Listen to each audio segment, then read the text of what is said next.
শুরু স্যার।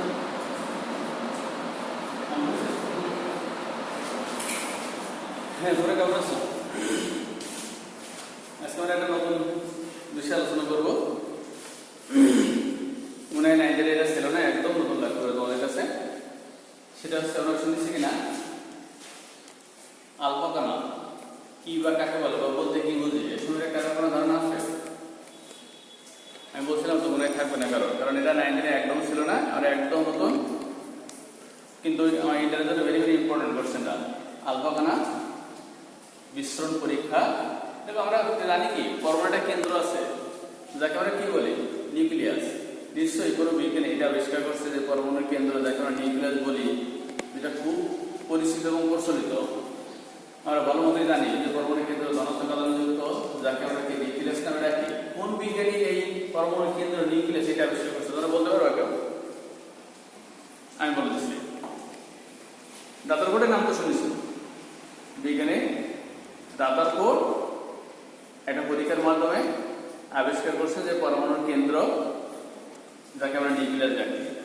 যে পরীক্ষার মাধ্যমে দাদারবোর্ড পরমাণুর কেন্দ্র তথা নিউক্লিয়াস আবিষ্কার করছেন, আমরা আজকে সেই পরীক্ষাটা শিখব চিত্র সহ বিস্তারিত। অথচ আমরা ছোটবেলা থেকে বলে আসছি পরমাণুর কেন্দ্র ধনাত্মক, যাতে পরমাণু সকল ভার কেন্দ্রের মধ্যে থাকে, যাকে আমরা নিউক্লিয়াস বলছি। অথচ কি আবিষ্কার করছে তা আমরা জানি না। কোন পরীক্ষার মাধ্যমে পরমাণুর কেন্দ্র তথা নিউক্লিয়াস আবিষ্কৃত হয়েছে সেটাও আমরা জানতাম না। আজকে কিন্তু দুটো তথ্য ইতিমধ্যে জেনে গেছে। পরমাণুর কেন্দ্র নিউক্লিয়াস আবিষ্কার, এই যে আমরা বলি যেটাকে, এটা আবিষ্কার করছে বিজ্ঞানী রাদারফোর্ড। দ্বিতীয়ত কোন পরীক্ষার মাধ্যমে? আলফা কণা বিস্ফোরণ পরীক্ষার মাধ্যমে। আমরা আজকে তাহলে আমাদের আজকের আলোচনার বিষয় কি?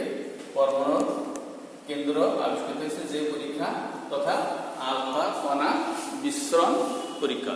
ওকে, শুরু করলে তাহলে আমাদের আজকে আলোচনার বিষয় এই আজকে আলোচনার বিষয়টা হচ্ছে কিন্তু প্রথম পত্রের দ্বিতীয় অধ্যায়। প্রথম পত্রের দ্বিতীয় অধ্যায় তাহলে আমরা কি লিখলাম? দ্বিতীয়।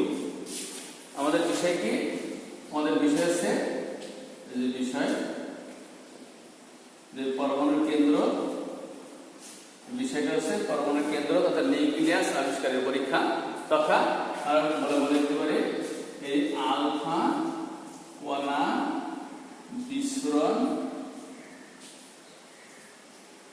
পরীক্ষা। আলফা কণা বিস্ফোরণ পরীক্ষা, এই পরীক্ষার মাধ্যমে পরমাণুর কেন্দ্র, যাকে আমরা নিউক্লিয়াস বলি, তার আবিষ্কার হয়েছে। Very very important. আমি আবার বলছি এই প্রশ্নটা কিন্তু ছিল, ডিরেক্ট আসে না, কিন্তু বিভাগের মাধ্যমে প্রায় দেখা যাচ্ছে এই প্রশ্নটা আসতে। তাহলে আমরা লেকচারটা ভালো মতো ফলো করি, তাহলে দেখবো কি এতটাই সহজ লাগবে। যদি নতুন জিনিস যদি বুঝতে পারি তাহলে কিন্তু বেশি মজা লাগবে, আর অনেকদিন মনেও থাকবে। বই বাসায় পড়াই লাগবে না যে স্যারের লেকচারটা একটু মনোযোগ দিয়ে খেয়াল করো। কি?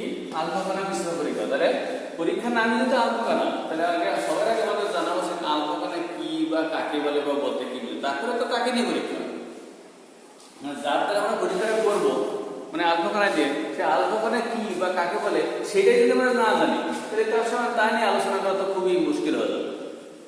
সেজন্য আগে আলফা কণা কি বা কিভাবে সৃষ্টি হয় সেটা জানি। তাহলে আগে আমরা আলফা কণার সংজ্ঞা শিখে আসি। সংজ্ঞা কার সংজ্ঞা? আলফা কণা। আলফা কণা কি বা কাকে বলে? দেখো আমরা একটা বিক্রিয়ার মাধ্যমে যদি এই আলফা কণার সংজ্ঞাটা শিখি তাহলে বেশি মনে থাকবে। আর আমি যদি ভাষাগতভাবে বলে যাই তাহলে হ্যাঁ মনে থাকবে না তা না, তবে এটার স্থায়িত্ব কম হবে। যেমন আমি একটা বিক্রিয়া লিখে দিলে সহজে বুঝবো। আমরা জানি ইলেভেন করতে কি এইসি এর পারমাণবিক সংখ্যা কত? 2। তার মানে কি আমরা জানি যে মানে পারমাণবিক সংখ্যা যত তার ইলেকট্রন সংখ্যা তত, তার প্রোটন সংখ্যা তত। যেহেতু হিলিয়ামের পারমাণবিক সংখ্যা 2, তার মানে এতে এখানে ইলেকট্রন আছে 2টা। আর আমরা এটা মনে জানি কোন মোলের পরমাণু যখন ইলেকট্রন দান করে তখন ধনাত্মক আয়নে পরিণত হয়, আর কোন মোলের পরমাণু যখন ইলেকট্রন গ্রহণ করে তখন সে ঋণাত্মক আয়নে পরিণত হয়। আবার এটাও জানি কোন মৌল পরমাণু যে ইলেকট্রন দান করে সে তত ধনাত্মক আয়নে পরিণত হয়, আর কোন মৌলের পরমাণু যে ইলেকট্রন গ্রহণ করে তত ঋণাত্মক আয়নে পরিণত হয়।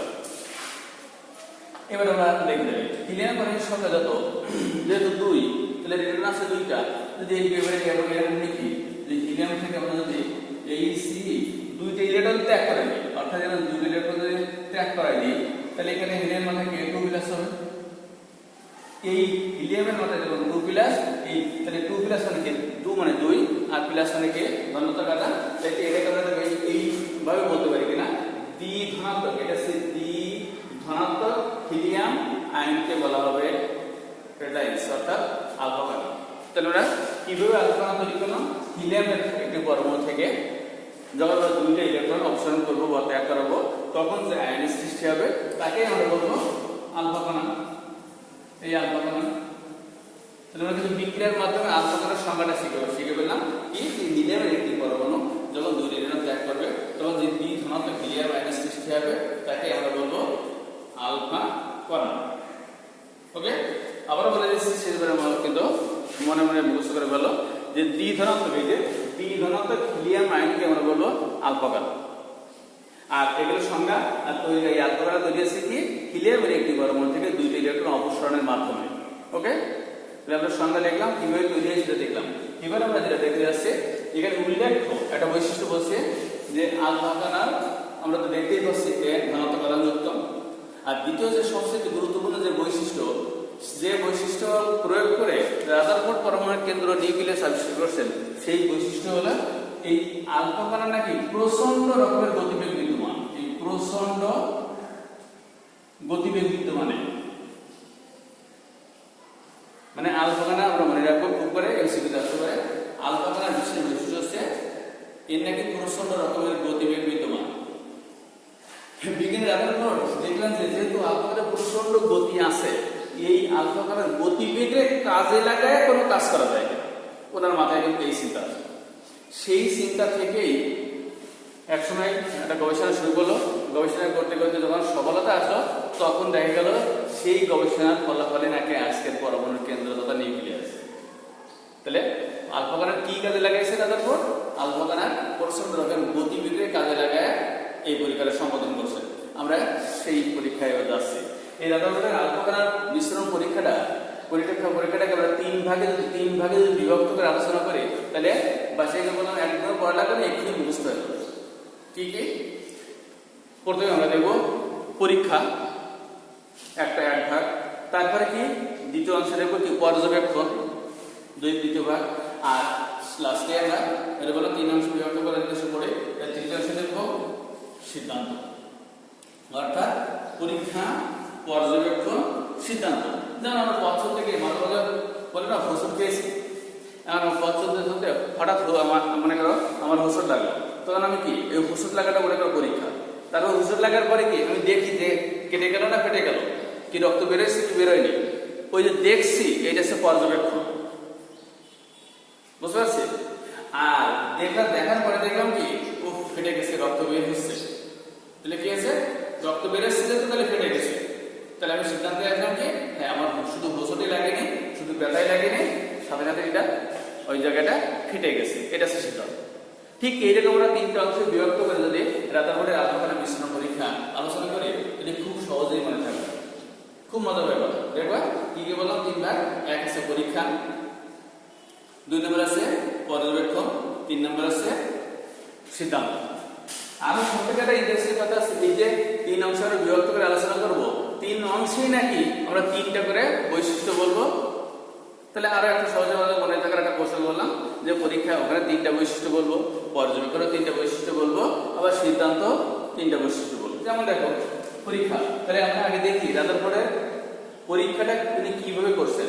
তাহলে 3 ভাগে প্রথম ভাগ এর পরীক্ষা, এই পরীক্ষা কিভাবে পরীক্ষা করছেন, এই যে উনি একটা এরকম এই যে পরীক্ষা আমরা বলি 1 নম্বর ধরে নেই, উনি এরকম এই যে এটা হচ্ছে সোনার পাতলা, এই যে একটা পাত দিছি, গোলাকার একটা পাত দিছি, এই পাতটা হচ্ছে সোনার পাত, গোল্ডেন। কিন্তু যেহেতু পাত তাহলে নিশ্চয়ই এখানে একটা পুরুত্বের ব্যাখ্যা আছে, মানে পুরু পাত নাকি পাতলা পাত সেইটা একটা সবচেয়ে গুরুত্বপূর্ণ একটা ফ্যাক্টর। দেখা উনি যেটা পরীক্ষা করছেন যত পুরুত্ব নেই সেটা লিখে দিচ্ছে 0.000 1 2 3 1 4 সেন্টিমিটার দূরত্ব বিশিষ্ট একটি সোনার পাত নিয়েছেন। আমি কিন্তু পরীক্ষার কথা বলছি, পরীক্ষার 3টা বৈশিষ্ট্য বলবো। 0.0004 সেন্টিমিটার পাতলা একটা সোনার পাত নিয়েছেন, 1 নম্বর বৈশিষ্ট্য গেল। 2, এই পাতলা সোনার পাতের পেছনে, এই যে পেছনে এই জিঙ্ক সালফাইড এর আবরণযুক্ত একটি গোলাকার পর্দা রাখা হয়েছে। 2টা বৈশিষ্ট্য বলা হয়ে গেল কিন্তু। আর 3 নম্বরে বলা হয়েছে এবার এই প্রচন্ড রকমের গতিবেগ সম্পন্ন এই আলফা কণাকে এই পাতলা সোনার পাতের উপরে নিক্ষেপ করবো। কিভাবে? তাহলে এখানে আলফা কণা মানে যদি দ্বিধারাতে হিলিয়াম হয়, তাহলে আমরা যদি এরকম Ac2+, এই এরকম Ac2+, এখানে এরকম 3টা লিখছি মানে কিন্তু 3টা না, এখানে অসংখ্য। আমি উদাহরণ দিতে 3টা লিখছি, তাহলে এরকম আমরা যদি এরকম লিখতে থাকি কিন্তু অসংখ্য, এই অসংখ্য Helium-2+, আর আমরা জানি কিন্তু এই হিলিয়াম এই 2+ কে কিন্তু বলা হচ্ছে আলফা কণা। তাহলে কি হলো, যে এই প্রচন্ড রকমের গতিবেগ সম্পন্ন আলফা কণাকে এই পাতলা সোনার পাতের উপরে নিক্ষেপ করছে। তাহলে এটা এরকম চলে যাচ্ছে এরকম, এই সব কিছু এইভাবে যাচ্ছে, এই চলে যাচ্ছে, সব এই চলে যাচ্ছে, এইভাবে চলে গেল, এই আলফা কণাগুলো সব কিন্তু এই যে ওই জিঙ্ক সালফাইডের পর্দার উপরে গিয়ে দীপ্তিমিত হচ্ছে, অর্থাৎ আলোকিত হচ্ছে, আলো ঝলমল করছে। তাহলে এখানে যতগুলো আমরা আলফা কণা দেখলাম, সাথে চিত্র অনুসারে দেখলে তো বুঝতে পারছো, সব কিন্তু সোজা চলে গিয়ে জিঙ্ক সালফাইডের পর্দাকে আলোকিত করছে।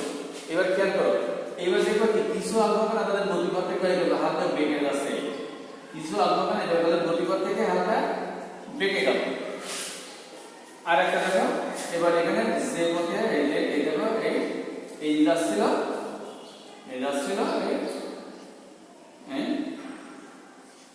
এই যেতে গিয়ে আবার এই পথে। তাহলে এবার আমরা প্রথম থেকে বলছি, খেয়াল করো পরীক্ষা 3টা কথা বলছি। 0.004 সেন্টিমিটার পাতলা একটা সোনার পাত নিয়েছেন, তার পিছনে জিঙ্ক সালফাইডের আবরণযুক্ত একটা পর্দা গোলাকার রাখা হয়েছে। 3 নম্বর বৈশিষ্ট্য বলেছে পাতলা সোনার পাতের উপরে প্রচন্ড গতিবেগ সম্পন্ন আলফা কণাকে নিক্ষেপ করছে। এসে পরীক্ষা 3টা বৈশিষ্ট্য। আবার বলে দিয়েছে প্রশ্ন করা যে 0.204 সেন্টিমিটার পাতলা একটা সোনার পাত নেওয়া হয়েছে, তার পিছনে জিঙ্ক সালফাইডের আবরণযুক্ত একটা গোলাকার পর্দা রাখা হয়েছে, আর তারপরে কি করা হয়েছে, এই প্রচন্ড গতিবেগ সম্পন্ন আলফা কণাকে এই পাতলা সোনার পাতের উপরে নিক্ষেপ করা হয়েছে। এসে 3টা বৈশিষ্ট্য পরীক্ষার জন্য। পরীক্ষা শেষ। এবার হচ্ছে পর্যবেক্ষণ।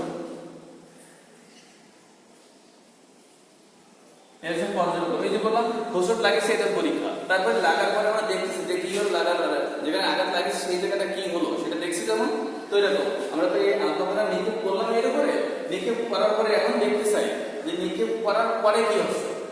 এবার সবাই চিত্রটা সবাই ডিপলি খেয়াল করো, চিত্র সাজিটা আছে, যদি এটা আমরা ডিপলি ফলো করি তাহলে চিত্রের মধ্যে থেকে আমরা কিন্তু এই পর্যবেক্ষণের মাধ্যমে অনেক কিছু বের করে আসতে পারবো। যেমন দেখো, আমি বলি তোমাদের কাছে সহজেই বুঝতে পারবা যে দেখো অধিকাংশ আলফা কণা যেমন 99% আলফা কণা পরীক্ষা করে দেখা গেছে 99% আলফা কণা পাতলা সোনার পাত ভেদ করে সোজা চলে গেছে। এখন তুমি বলতে পারো যে সোজা চলে গেছে, এটা বুঝলাম কি করে? যদি নাই যেত তাহলে এই জিঙ্ক সালফাইডের পর্দাটা এই দীপ্তিমিত হলো কি করে? যেহেতু দীপ্তিমিত হচ্ছে মানে আলো ঝলমল করছে, তাহলে আমরা বুঝতে পারছি যে হিলিয়াম আয়ন তথা আলফা কণা সোজাসুজি এসে ওই পর্দার উপরে পড়ছে। একটা গেল, তাহলে কত পার্সেন্ট? প্রায় 99% আলফা কণা পাতলা পাত সোজা ভেদ করে চলে গেছে। 2 নম্বরে দেখা গেছে যে কিছু শীত দেখাবে এই যে কিছু আলফা কণা তাদের গতিপথ থেকে সামান্য বেঁকে গেছে। এদিকে চলে গেছে, সামান্য বেঁকে গেছে। 2 নম্বর গেল। আর 3 নম্বর বৈশিষ্ট্য হচ্ছে যদি আমরা এরকম 20,000 আলফা কণা যদি এখানে নিক্ষেপ করি পাতের উপরে, 20,000 যদি আমরা 20,000 আলফা কণা, এই আলফা কণা যদি আমরা এই পাতলা সোনার পাতের উপরে নিক্ষেপ করি তাহলে দেখা যাবে যে 20,000 কণার মধ্যে আলফা কণার মধ্যে মাত্র একটি আলফা কণা এই যে দেখছি কি যে যে পথে গেছিল সেই পথে ফেরত আসছে। তাহলে আমরা আবার বলি যে অধিকাংশ আলফা কণা দেখো পাতলা সোনার পথ ভেদ করে চলে গেছে। 2 নম্বরে কিছু আলফা কণা তাদের গতিবেগ থেকে সামান্য বেগে গেছে। 3 নম্বরে কি করে দেখছে যে যদি 20,000 আলফা কণা আমরা ওই পাতলা সোনার পথের উপর নিক্ষেপ করি তাহলে নাকি মাত্র একটি আলফা কণা যে পথে গেছিল এই যে এইটা মাঝখানটা ঠিক মাঝখানটা যে পথে যাচ্ছিল ঠিক সেই পথে দেখো পিছনের দিকে সরাসরি পিছনের দিকে ফেরত গেছে। এই ঠিক আছে পর্যবেক্ষণ। আবার বলে দিচ্ছি খেয়াল করো যে অধিকাংশ আলফা কণা যেমন 99% আলফা কণা পাতলা সোনার পথ ভেদ করে সোজা চলে গেছে। দ্বিতীয় বৈশিষ্ট্য বললাম কিছু সংখ্যক আলফা কণা তাদের গতিপথ থেকে সামান্য বেঁকে গেছে, যেমন এই যে। আর 20,000 আলফা কণার মধ্যে পরীক্ষিত কথা, আমার কথা না, রাদারফোর্ড দেখছে যে 20,000 আলফা কণা যদি আমরা এই পথের উপর নিক্ষেপ করি তার মধ্যে থেকে নাকি মাত্র একটি আলফা কণা যে পথে গেছে সেই পথে সরাসরি পিছন দিকে ফেরত আসবে। ওকে, এগুলো পরীক্ষা পর্যবেক্ষণ। এবার আমরা সিদ্ধান্ত যদি বললাম 3টা, এবার আমরা সিদ্ধান্ত এই 3 নম্বরে আছে সিদ্ধান্ত, 2 নম্বর গেল পর্যবেক্ষণ, সিদ্ধান্ত। হ্যাঁ, সিদ্ধান্ত দেখি আমরা কি এবার খেয়াল করো, স্যারের কথাটা খেয়াল করো, চিত্রগুলো করে মনে থাকবে এখানে যে যেহেতু অধিকাংশ আলফা কণা, আমরা এবার সিদ্ধান্ত যাচ্ছি, যেহেতু অধিকাংশ আলফা কণা পাতলা সোনার পথ ভেদ করে সোজা চলে গেছে, তাহলে আমরা যদি খালি চোখে যে যেহেতু তাহলে নিশ্চয়ই এটা ছিদ্র না, অথচ আলফা কণাগুলো সোজা চলে গেল, তাহলে তুমি কি বলবা যে তুমি বা আমি দেখতে পাই বা না পাই ওই পাতে যদি ছিদ্র পথ না থাকতো, জায়গা না থাকতো, তাহলে নিশ্চয়ই আলফা কণাগুলো সোজা চলে যেতে পারতো না। যেহেতু সোজা চলে গেছে তাহলে তোমাকে অবশ্যই মানতে হবে যে আমরা দেখতে না পারলেও, আমরা বুঝতে না পারলেও ওই সব জায়গায় ছোট ছোট অতি সূক্ষ্ম ফাঁকা আছে যার মধ্যে দিয়ে ইজিলি আলফা কণাগুলো চলে গেছে। তাহলে আমরা প্রথম সিদ্ধান্ত কি আসলাম যে এই যে বড় বড় অধিকাংশ জায়গা ফাঁকা।